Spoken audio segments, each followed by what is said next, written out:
Welcome back to Beyond Well. I'm Sheila Hamilton. I'm thrilled to introduce today's guest as she embodies through her books, Instagram posts, and fiery optimism what our team calls levity, a combination of love and levity. And it's clear levity has played a critical role for her family this past year. There's no guidebook for parenting during a pandemic, and sheltering at home means being yourself in front of your kids all day, every day, without the release of school or the office. Our guest penned Sad House as one mother's guide to stumbling through a season of loss with creativity, hope, and humor. She's the publisher of Forest Avenue Press, and Publisher Weekly named her a 2017 Star Watch honoree. Please welcome community builder, novelist, and award-winning journalist Laura Stanfill, along with her daughter, Hadley. Laura, Hadley, it is so good to see you both. Hi. Before we jump into the deep stuff, I want to share one of your Instagram posts, which really made me smile. I love it because I think it captures how maddening it was this year for all of us. And my question to you both, who is the emergency worm? Well, as you can see, Emergency Worm is a tiny worm superhero. She likes to travel through the hospital by a zip line. And when she does so, she wears a helmet for safety. And she helps people who are sick. And I think my youngest daughter, Tracy, came up with it because she was trying to get her arms around the pandemic and understand what it means to hurt and want to have a narrative about how to help people. So I want to get a sense of what your day-to-day life was like pre-COVID. What was normal like for you? Well, it was super busy. I have a great husband. I have two kids. At the time, we had 5 guinea pigs. And I run my own publishing company and mentor a lot of writers. I never stopped. I just kept going and going and going to the point that my friends commented that it seemed like I ran on batteries. And Hadley, what about you? I woke up early, got dressed, got ready for school, went to school, came home, did homework, ate a snack, visited with our neighbors' dogs, played with them, petted our guinea pigs. And when the pandemic hit, what were some of the first things that changed? I started to go on online school, and we ended up getting a puppy, which has been amazing. Laura, I what about for you? Well, right away, right before lockdown, I realized that life was changing for good because my author Ramiza Koya called me up and said, I think we need to cancel my Powell's event. She was supposed to speak at the bookstore for her debut novel, and she had terminal cancer. Her book was due to launch in May, and we worked with the Powell's team to make sure we could get her a microphone in March. On March 15th, she was supposed to speak. And a few days before, as the headlines of COVID were taking over and everybody was worrying and wondering and trying to make plans, she called me and said, I don't want people to get sick. I don't want them to come to my event and get sick. We didn't at that time know about super spreaders or have that kind of language in our lives, but she feared for everyone else. And I said, well, I'm also worried about you and your health. And she said, well, I'm really worried about everybody else. Yeah, wow. So I put in the email to cancel with Jeremy at Powell's. And then I got in my car and I drove downtown to the store, and they had her name up on the marquee. And I took a picture, and I knew that was as close as she would get to fulfilling her dream as a debut novelist. And sure enough, she passed in June. So she didn't get a chance to speak in public. Oh my goodness. As I mentioned in the open, Sad House inhabits this incredible fusion of love and levity. It's a powerful combination to cope with any difficult time, especially a worldwide pandemic. So what was the spark that led you to write the zine? Well, my best friend, Priya, got sick with COVID and passed in April. And we had met in 5th grade. We've known each other our whole lives. She's always been there for me. And I think I decided to write the story of her and the story of our family grief going through losing her, because there were so many big international newspaper headlines about her. And they didn't tell the story of her, they told the story of how she died. And I wanted to tell the story of her. And when did you learn that Priya was battling COVID? She texted me and told me that the whole family was sick, but she was particularly worried about her father, who was having trouble breathing, and they had just taken him to the emergency room. And that was the last text I got from her. She was taken to the emergency room soon thereafter, and she died on April 13th, and he passed on April 21st. They were both doctors, and they both had worked at the hospital where they passed. It sounds like she influenced you so deeply. I have to say she was the kindest person I've known in my whole life. She just exuded love and appreciation for other people. She wanted to help. She was helping patients from her hospital bed. That's the kind of person she was. And she treated her best friends like family. She called me her sister and her other best friends the same. In Sad House, you say about grieving while quarantining at home, there is no such thing as private when sheltering in place. Even locking myself in the bathroom doesn't work for long. The girls can sense my emotion flooding through the home. It's an unmistakable perfume, grief. They find me and knock until I relent and let them in. My tears drop down their sweet foreheads and they suffer my hugs and sniffles. When they can't take the wet mess of me any longer, they ask, "Are you better now?" "No," I say, "but let's go play cribbage." I can imagine you were completely unmoored by experiencing how unpredictable grief can be. That's so true. I just didn't know what to expect. I'd never lost a close friend before.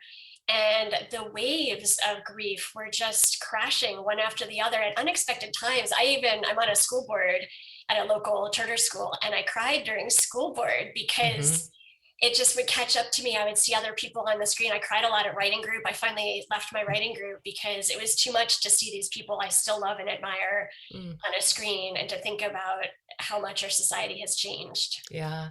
Hadley, what was it like for you to see your Energizer Bunny mom brought to her knees by grief? It was really weird. And I could just sense that something was going on with her. Because I don't, cause as my brain is completely different, but I still could understand that something was going on. Mm. Most of the time I kept my distance, but sometimes I just sat there and snuggled with her and ended up getting cried on. Oh, I think the beauty of your experience and the way you share it in Sad House is that you decided very quickly to abandon all of the expectations of your life, except getting dressed once a day, which is a good rule. Here's another excerpt from the book. There's an unexpected benefit to sheltering at home. I don't have to perform social greetings or meet expectations of what a 40-something-year-old should wear or do. As a neurodivergent person, this carries a sense of relief, a loosening of expectations. It's okay to feel too much right now. I want you to talk a little bit more about that unexpected freedom. Well, in 2014, I fell on the ice and got a traumatic brain injury, and all of my ability to perform socially just fell for about a year. And when I started feeling better and rehab helped, I started picking up all those scripts again and those social niceties. And I started saying yes again to everything because I'm Mm. really good at saying yes, and not as good at boundaries. So when the pandemic came, it was like a second reset switch where I got to drop everything again. Mm. And now I have the time and energy to be a lot more selective about which pieces I pick back up. That yes, I will do this, and I can also say no. There's going to be decades of study on the effects of families being forced to stay at home and work slash homeschool together for a year. And your family has particular challenges in that you and Hadley are both neurodivergent, or some people might call it highly functioning people living with autism. So, how much more stress was there on both of you because of the unique nature of your brains? In some ways, it works out well because we understand each other so well. But I'm very sensitive to noise, and Hadley is quite loud almost all of the time. And in fact, both of my girls love sharing monologues. They have constant monologues running in the background of things, and I have to often ask, do you want me to listen to that? Because I'm not actually listening to that. So we've had to figure out coping mechanisms like that. Hadley and I both really thrive with a lot of stuff around us. We like our things we love all nested around us, Yeah. and we don't have to pretend otherwise because nobody's coming in our house. It doesn't matter. And here's another quote from Sad House. To establish more real world moments, I've taken to hiding her, Tracy's, which is your younger daughter, computer and claiming it's gone out for sushi. Her computer gets terribly hungry. It's sad all the time. It spends alone in the house. It really wants avocado rolls. When Tracy's computer goes out for sushi, we read, we make comics, we paint, we run circles in the yard pretending to be kittens. It doesn't matter if she doesn't turn in all of her assignments. How did you come up with this brilliant idea for minimizing screen time? Just storytelling. I realized that every time I said no and time is up and she would say yes, we would get into that duality. And I got bored of it, honestly. It was just so boring. And I'm sure a lot of parents have had that experience with tech boundaries during the pandemic too. Especially those of us who are doing distance learning. So school equals computer. Yeah. So I just decided one day to just sneak away and take her computer and say it was going out for sushi. Sometimes I'll detail what meals it has, and maybe it has to stop by the pet store to get some guinea pig food on the way home. And she rolls her eyes and gets super frustrated. But it takes out the anger, and it takes out the sense of conflict between us. And she's very willing to engage in other acts of storytelling while her computer's out for sushi. Yeah, that's so cool. The role of nature is so big in Sad House. Your yard practically transforms into its own character. You say, I'm here for each sprout, each new bud. Tiny oak trees grow from forgotten acorns by the side of the house. They need to be pinched out by my girls and me one at a time so we get the roots. Sometimes the whole acorn comes up, and we can study how new life is cracked forth, how stubborn and optimistic the roots are. How was this therapeutic for you, Laura, to become so viscerally attached to the cycles of your yard?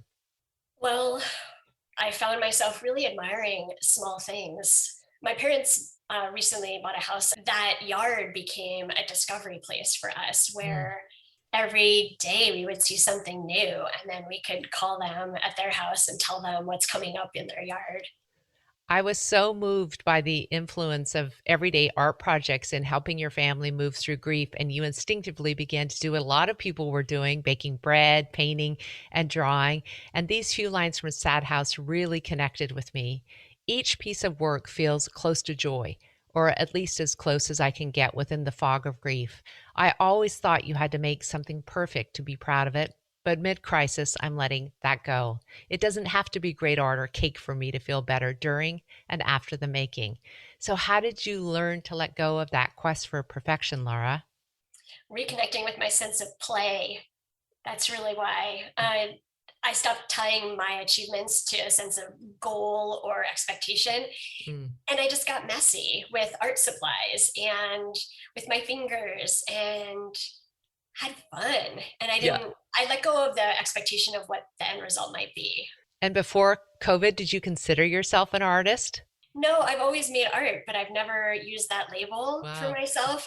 The New York Times published one of my pieces this summer, and I realized that I can't not call myself an artist now. Most of my work has been in the New York Times. So how are you each going to remember this year together? I'll remember it being intense and messy, but also beautiful with pockets of joy.